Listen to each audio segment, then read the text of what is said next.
Assalamualaikum warahmatullahi wabarakatuh. Kami ingin membuat video dari mata pelajaran sosiologi, yaitu tentang instrumen penelitian, penyusunan laporan penelitian, teknik sampling, dan teknik pengumpulan data.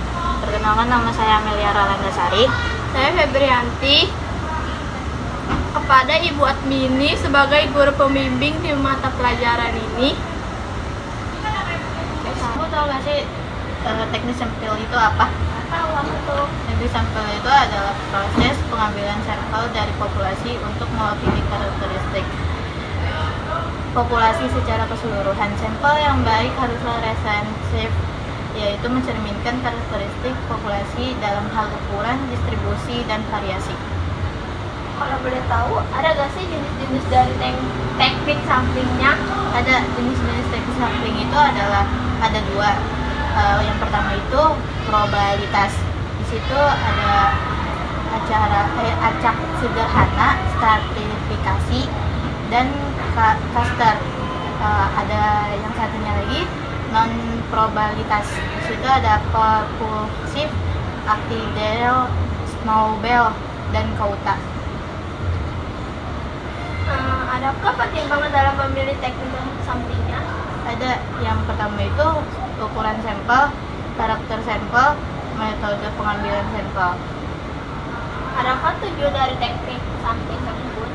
Ada tujuan teknik sampling terbagi menjadi 3, yaitu menghemat waktu dan biaya penelitian, meningkatkan akuransi penelitian, memungkinkan penelitian pada populasi yang besar dan beragam.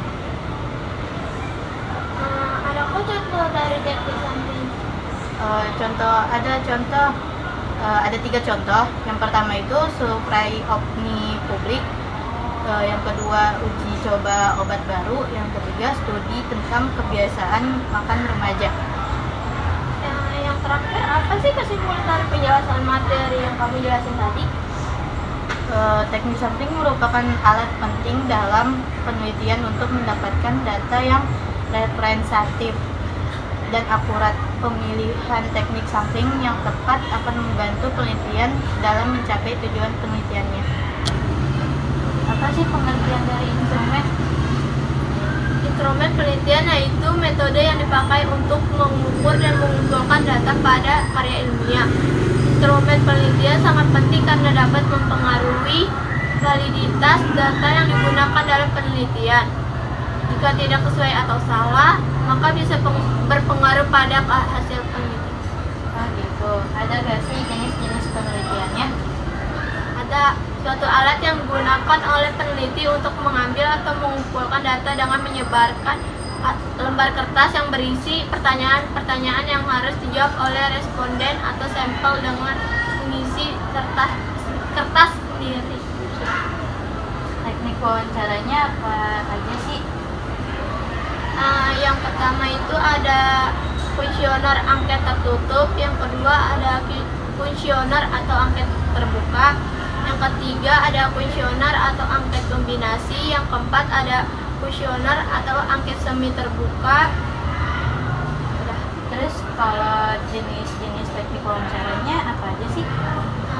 Suatu alat yang digunakan oleh peneliti untuk mengambil atau mengumpulkan data dengan membuat pertanyaan di lembar kertas sebagai pedoman yang dinamakan pedoman wawancara. Jawaban dari responden atas pertanyaan tersebut diisikan oleh peneliti, bukan oleh responden atau informan. Teknik observasinya itu apa aja sih? Yang pertama ada wawancara atau interview bebas, yang kedua ada wawancara atau interview terpimpin, yang ketiga ada wawancara atau interview bebas terpimpin. Terakhir, apa sih teknik studi pustaka? Suatu alat yang digunakan oleh peneliti untuk mengambil atau mengumpulkan data dengan membuat paduan apa saja data yang diperlukan dari buku-buku tersebut. Oke.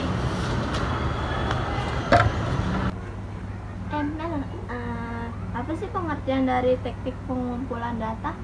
Pengertian teknik pengumpulan data adalah cara yang digunakan untuk mengumpulkan informasi yang dibutuhkan dalam penelitian. Tujuannya itu untuk menjawab pertanyaan-pertanyaan peneliti. menguji hipotesis dan menilai hasilnya. Yang kedua itu aku mau nanya lagi deh. Ada berapa sih pemilihan tekniknya? Itu ada 4. Yang pertama itu observasi atau pengamatan, yang kedua itu wawancara, yang ketiga itu kuesioner atau angkat, dan yang keempat itu dokumentasi. Kalau soal prinsip-prinsipnya itu kayak apa ya? Prinsipnya itu validitas. Yang pertama itu validitas, dan yang kedua itu realitas, dan yang ketiga itu objektivitas, dan yang keempat itu efisiensi, yang kelima etika. Oke, terima kasih. Oke. Apa aja sih susunan laporan penelitian secara umum? Yang pertama itu ada sistematis. Sistematis adalah laporan disusun secara terstruktur dan logis. Yang kedua ada konsisten.